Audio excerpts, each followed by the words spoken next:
Voilà, bien-aimés dans le Seigneur, nous vous saluons dans le précieux nom de Jésus. Comme vous savez, avec les mesures qui ont été prises par le gouvernement pour préserver la population, on ne peut pas se réunir dans les anciennes de nos églises, mais en esprit, nous sommes ensemble dans la prière, dans la présence de Dieu. Je bénis tous ceux qui me suivent en ce dimanche. Que la faveur, la grâce de Dieu soit avec vous. Bien-aimés dans le Seigneur, vous tous qui nous suivez, vous avez remarqué que depuis que cette pandémie a frappé la terre entière, les gens sont paniqués, les gens sont troublés, les gens sont tétanisés. Mais ce matin, je voudrais amener une autre approche. C'est vrai que cette pandémie terrorise l'humanité, les gens sont dans la psychose, mais je voudrais apporter une autre dimension, une autre approche de tout ce que nous vivons aujourd'hui. Et ces confinements qu'il y a partout à travers le monde, je crois il y a des choses que nous devons tirer de ces confinements. Il y a un bénéfice à tirer de ces confinements. Voilà pourquoi je voudrais ce matin que nous puissions parler sur ces choses. Vous savez, la Bible dit que Dieu fait chaque chose bonne en son temps. Et il fait chaque chose pour un but. Et nous pensons que tout ce qui arrive maintenant là, derrière, il y a un but de Dieu. Alors il faudrait que les enfants de Dieu ne passent pas à côté, mais que les enfants de Dieu comprennent et saisissent le but que Dieu est en train de poursuivre derrière cette situation qui arrive et qui frappe toute l'humanité.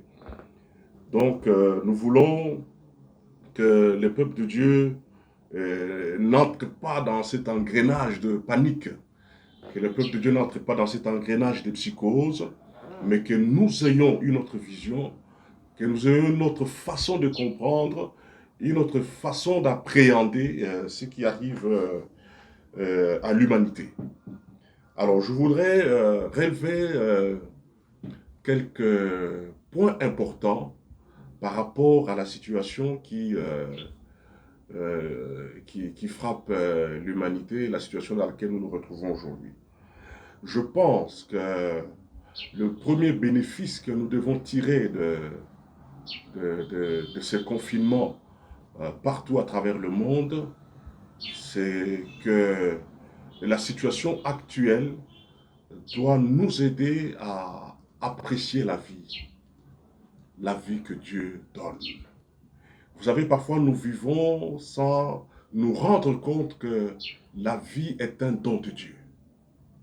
Alors, généralement, quand les choses sont calmes, quand c'est normal, les gens vaquent à leurs occupations, ceux-ci sont au travail, les autres dans les boîtes, dans les bars, ainsi de suite. Alors avec toutes les activités dans lesquelles nous nous retrouvons, parfois nous perdons de vue que la vie est un don de Dieu. Alors avec cette situation qui arrive, qui frappe l'humanité entière, nous comprenons que la vie est un don de Dieu.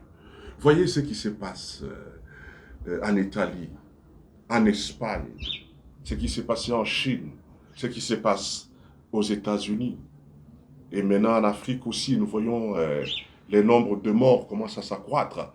Je crois qu'avec tout ça, nous devons comprendre que la vie est un don de Dieu. Bien-aimés dans le Seigneur, si nous vivons, si nous respirons, si nous avons l'être et le mouvement, nous devons comprendre que c'est un don.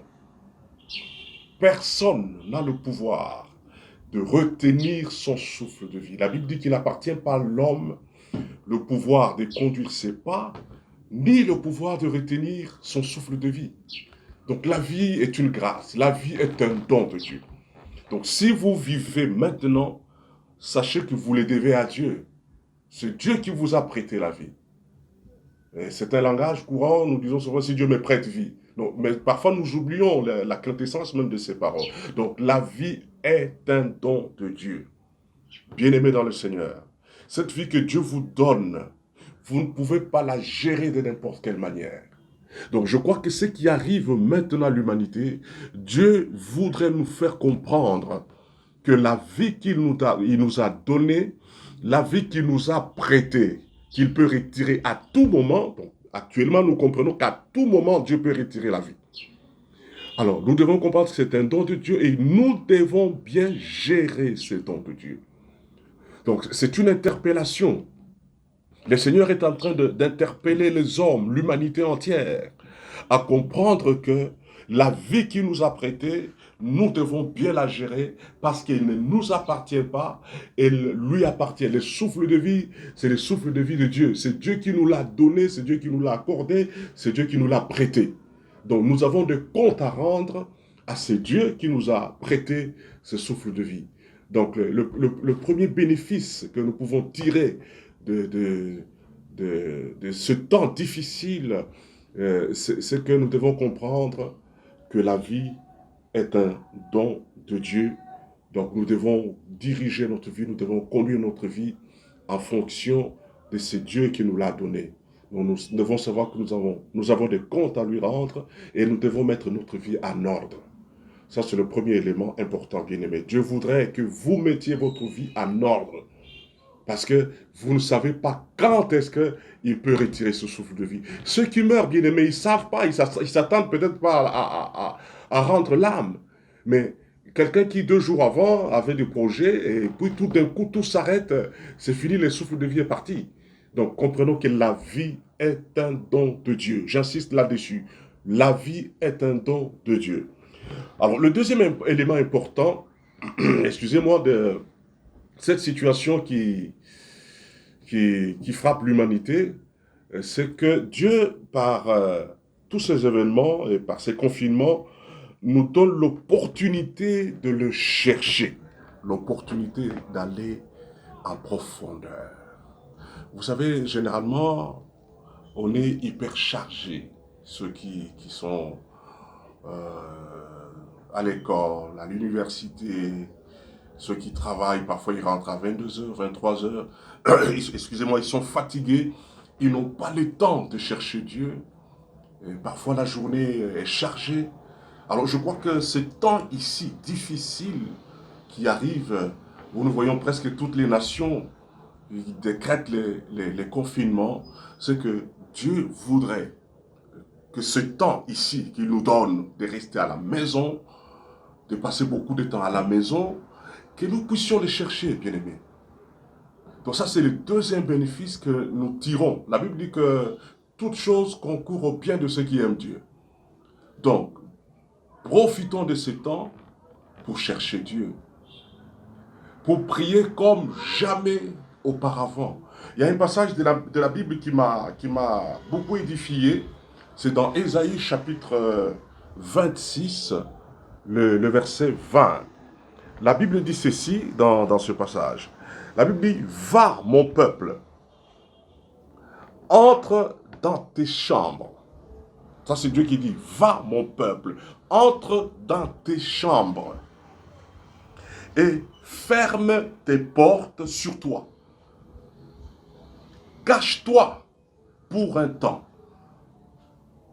Et Dieu dit, cache-toi pour un petit temps. D'autres versions disent, cache-toi pour un petit moment. Donc Dieu voudrait, ce confinement ici, Dieu voudrait que son peuple se cache pour un petit moment, jusqu'à ce que l'indignation soit passée. Et le verset 21 dit, car voici, l'Éternel sort de son lieu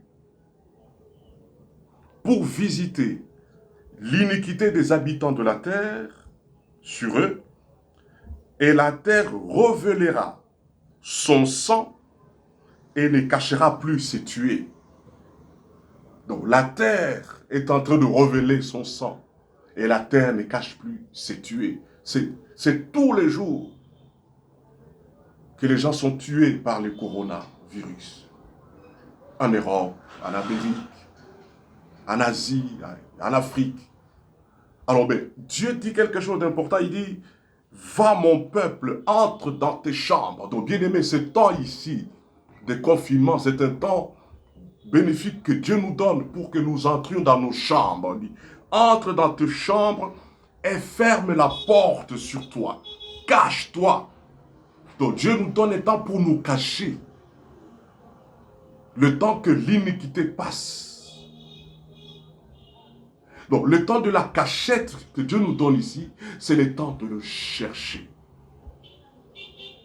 Donc, ce passage démontre que Dieu voudrait que nous les cherchions en ce moment. Parce que nous n'avions plus le temps de le faire. 5 heures, vous êtes debout, 6 heures, 7 heures, vous êtes au boulot. Parfois jusqu'à 20 heures, vous rentrez dans les embouteillages, vous arrivez à la maison, vous êtes fatigué, vous allez dormir, c'est à peine 5-10 minutes de prière. Mais voilà que maintenant, Dieu veut vous garder dans vos maisons par ce qui est arrivé. C'est pour que vous les cherchiez. Bien-aimés dans le Seigneur, Dieu voudrait que vous puissiez les chercher. Les confinements, ici, l'esprit des confinements, en fait, c'est l'isolement. Dieu veut nous isoler un peu des bruits de la terre, des bruits de ce monde. Dieu veut nous isoler. Les bars sont fermés, les buvettes fermées, les marchés fermés. Dieu veut nous isoler, il veut nous isoler. Donc l'esprit de confinement, c'est un esprit d'isolement. C'est un esprit de... Donc Dieu veut nous écarter un peu des bruits du monde. Dieu veut nous écarter un peu de gens, des autres, pour un temps, afin de chercher sa présence. Et nous allons passer la Pâque de 2020 dans les confinements. Et quand vous voyez ce qui s'est passé avec les enfants d'Israël en Égypte, ils ont passé la Pâque dans les confinements. Et derrière ces confinements, il y aura une grande libération. Il y a des grandes choses que Dieu va accomplir derrière ce qui est en train de nous arriver. Donc Israël s'est confiné. Toutes les familles étaient réunies. Les hommes, les femmes, les enfants. Ils étaient rassemblés. Chaque famille chez soi. C'était ça les confinements en Égypte. Et ils ont placé le sang de l'agneau sur les portes et sur les linteaux. Ils ont mangé la Pâque. Et c'est là que je voudrais exhorter les enfants de Dieu pour que chaque famille mange la Pâque. Que chaque famille fasse la Sainte Seine. Vous pouvez le faire chez vous, dans votre maison, pendant ces temps.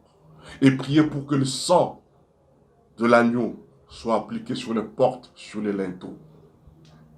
Et nous voyons que les dévastateurs est passé outre. Donc ce confinement, Dieu nous le donne, à nous, ses enfants, pour que les destructeurs passent outre, que ses enfants soient épargnés. Bien-aimés peuple de Dieu, chers frères et sœurs, vous qui nous suivez, Dieu vous donne ce temps pour que vous le cherchiez. Vous avez le temps de méditer la parole de Dieu. Vous avez le temps de prier. Vous avez le temps d'aller à fond avec Dieu. Parce que vous n'aviez plus ce temps. Tellement surchargé. On n'a plus le temps de chercher Dieu. Et Dieu a trouvé que pendant ces temps difficiles, que son peuple le cherche. Prends ce temps, bien-aimé, pour chercher Dieu. Prends ce temps pour aller à fond avec Dieu. Prends ce temps pour méditer la parole de Dieu comme tu ne l'as jamais fait. Je voudrais que tu puisses capitaliser ce temps de confinement pour atteindre des dimensions élevées avec Dieu. Je voudrais que pendant ce temps, que nous montions en puissance. Voilà, bien aimé, le troisième point que nous devons, ou le troisième élément important que nous devons tirer de ces temps difficiles que nous vivons, que le monde traverse, c'est que Dieu voudrait nous apprendre que les médecins peuvent faire ce qu'ils peuvent, mais dans cette situation, le véritable combat est spirituel. Et c'est là que j'interpelle les enfants de Dieu. Bien-aimés, les combats est spirituel dans cette affaire de pandémie, de coronavirus, de Covid-19.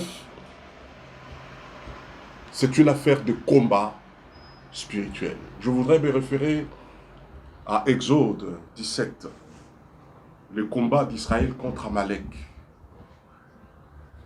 La Bible nous dit que Moïse était sur la montagne, à ses côtés Aaron et Hur, tandis que Josué était au front. Il y a des gens qui sont au front, comme des médecins, les corps médicaux, à qui nous rendons un grand hommage. Ils sont vraiment au combat, ils sont au four et au moulin. Les médecins à travers le monde. Ce sont des Josué. Mais le véritable combat est mené par Moïse. Et Moïse, c'est l'image de l'Église. Et je voudrais que nous comprenions, nous enfants de Dieu, que les résultats du terrain, du champ de bataille, relèvent de la position de Moïse. La Bible dit que quand Moïse avait le main levée, Israël était le plus fort. Et quand il avait les mains baissées, Amalek prenait les dessus. Bien-aimés dans le Seigneur, je voudrais que nous nous levions. L'issue de cette affaire dépend de la position de l'Église. Si l'Église est distraite, ça risque d'être encore plus pire que ça. L'Église doit se lever. Vous devez comprendre qu'à cause des saints, il y a des jours que Dieu peut écourter, il y a un malheur que Dieu peut écourter. Si nous nous levons maintenant, tout enfant de Dieu là où il est, nous comprenons que cette affaire est une affaire de combat spirituel. Nous nous levons, nous affrontons ce mal par la prière. Nous adoptons la posture spirituelle. Je vous dis, bien-aimés, dans peu de temps, dans peu de jours, ce monstre va disparaître. C'est un monstre qui dépasse les hommes, qui écrase les hommes de science, qui se contredisent ça et là. C'est un monstre qui terrorise l'humanité entière. Mais si l'Église comprend son rôle, à l'instar de Moïse qui était sur la montagne, si l'Église est sur la montagne, pour lutter et combattre contre ce monstre, vous allez voir les résultats sur le terrain. Donc j'étais en train de dire que Dieu voudrait nous apprendre que le médecin peut faire ce qu'il peut, mais les résultats dépendent de la position de l'Église. Et cela est d'une importance capitale que nous comprenions que nous sommes au front, nous devons nous battre contre ce mal qui est en train de tuer des gens par milliers. Ces âmes, il y en a qui partent sans avoir reçu le Seigneur. Donc nous devons comprendre que nous devons nous lever, lutter, combattre, jusqu'à éradiquer ce mal. Parce que l'Église en est capable. Donc ça, c'était le troisième point, que l'Église se réveille en prière, que l'Église comprenne qu'elle doit adopter la posture spirituelle, à l'instar de Moïse qui avait les mains levées, et sur le champ de bataille, Josué était le plus fort. Donc nous devons comprendre que Dieu veut que nous puissions être debout dans la prière. Dieu veut que nous soyons sur le front de la prière, sur le front du combat spirituel, pour éradiquer ce mal. Et pour terminer, bien-aimés, le quatrième élément que je voudrais relever, la Bible dit, ne donnez pas accès au diable. Bien-aimés, il y a plusieurs manières de donner accès au diable. Une des manières de donner accès au diable, c'est la peur. Une des manières de donner accès au diable, c'est la panique. La peur, je l'ai dit la fois passée, est un instrument entre les mains du diable.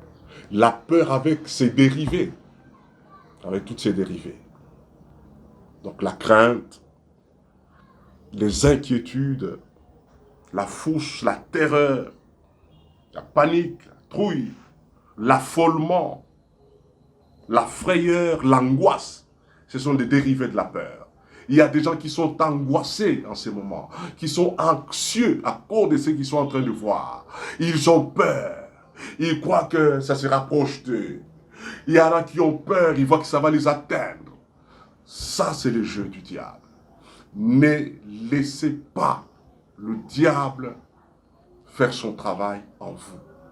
C'est pourquoi la Bible dit, ne donnez pas accès au diable. J'insiste là-dessus, peuple de Dieu, chers frères et sœurs, une des manières de donner accès au diable, c'est la peur. Quand vous avez peur, vous avez brisé, vous avez créé des fissures dans votre dispositif de sécurité. Donc nous devons surmonter la peur. Nous devons vaincre la peur. Nous devons maîtriser la peur. Nous devons anéantir la peur. Quoi que vous entendiez, quoi que vous viviez, quoi que vous voyez. Parce que le règne du diable, le règne de Satan se manifeste aussi par l'intimidation. Il y a des voix que vous entendez dans votre fort intérieur, dans votre esprit, dans votre âme, qui vous disent, vous allez mourir, qui vous disent, ça va vous atteindre. Sachez que ça c'est l'ennemi. Sachez que ça c'est le diable. Parce qu'il est écrit que 1000 tombent à ton côté, 10 000 à ta droite, tu ne seras pas atteint. Je voudrais que le peuple de Dieu puisse avoir cette assurance. Parce que ce que l'ennemi poursuit maintenant, c'est de détruire votre assurance. S'il arrive, il réussit à entamer votre assurance, sachez qu'il va vous atteindre. Donc, bien-aimés dans le Seigneur, gardez votre dispositif de sécurité intact en ne cédant pas à la peur, parce que la peur est un ennemi. Garde ton assurance. Garde ta foi en Dieu. Tu ne seras pas atteint. Garde la tranquillité. La Bible dit, c'est dans le calme et la confiance que sera votre force. Gardez votre calme. Gardez votre tranquillité. Quoi que vous entendiez, quoi que vous voyez, quoi que les médias racontent, enfants de Dieu, ayez votre assurance en Dieu. C'est Dieu qui garde. C'est Dieu qui protège.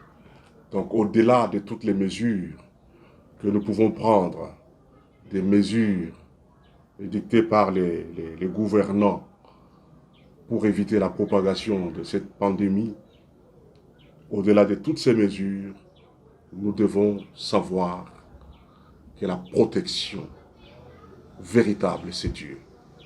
Tout en respectant toutes ces mesures d'hygiène, mais nous devons aussi placer et surtout placer notre confiance en Dieu. Parce que c'est lui qui garde, c'est lui qui sécurise, celui qui protège. Ce qui est dans la main de Dieu, nul ne peut le ravir ni l'arracher. Au nom du Seigneur Jésus. Amen. Je voudrais que vous puissiez lever votre main là où vous êtes et dites après moi ceci. Celui qui est en moi est plus fort que celui qui est dans le monde. Répétez encore après moi. Votre main droite légèrement levée. Celui qui est en moi est plus fort que celui qui est dans le monde. Et pour terminer, je voudrais que tous preniez votre Bible là où vous êtes. Ouvrez dans les psaumes. Nous allons lire avec vous les psaumes 91, donc les psaumes 91. Nous allons commencer par le premier verset. Je vous attends, ouvrez votre Bible, trouvez ce passage. Voilà, nous sommes dans les psaumes 91. Nous commençons par le premier verset. Nous allons lire ensemble avec vous. Allons-y. Celui qui demeure sous l'abri du Très-Haut repose à l'ombre du Tout-Puissant. J'ai dit à l'Éternel, mon refuge et ma forteresse, mon Dieu en qui je me confie, car c'est lui qui te délivre du filet de l'oiseleur, de la peste et de ses ravages. Il te couvrira de ses plumes et tu trouveras un refuge sous ses ailes. Sa fidélité est un bouclier et une cuirasse. Tu ne craindras ni les terreurs de la nuit, ni la flèche qui vole de jour, ni la peste qui marche dans les ténèbres, ni la flèche qui vole de jour, ni la peste qui marche dans les ténèbres, ni la contagion qui frappe en plein midi. Verset 7. Que 1000 tombent à ton côté et 10 000 à ta droite, tu ne seras pas atteint. De tes yeux seulement, tu regarderas et tu verras la rétribution des méchants. Car tu es mon refuge, ô Éternel. Tu fais du Très-Haut ta retraite. Aucun malheur ne t'arrivera. Aucun fléau n'approchera de ta tente. Car il ordonnera à ses anges de te garder dans toutes tes voies. Ils te porteront sur les mains, de peur que ton pied ne heurte contre une pierre. Tu marcheras sur les lions et sur l'aspic. Tu fouleras les lionceaux et les dragons. Puisqu'ils m'aiment, je les délivrerai. Je les protégerai, puisqu'il connaît mon nom. Le verset 15. Il m'invoquera et je lui répondrai. Je serai avec lui dans la détresse.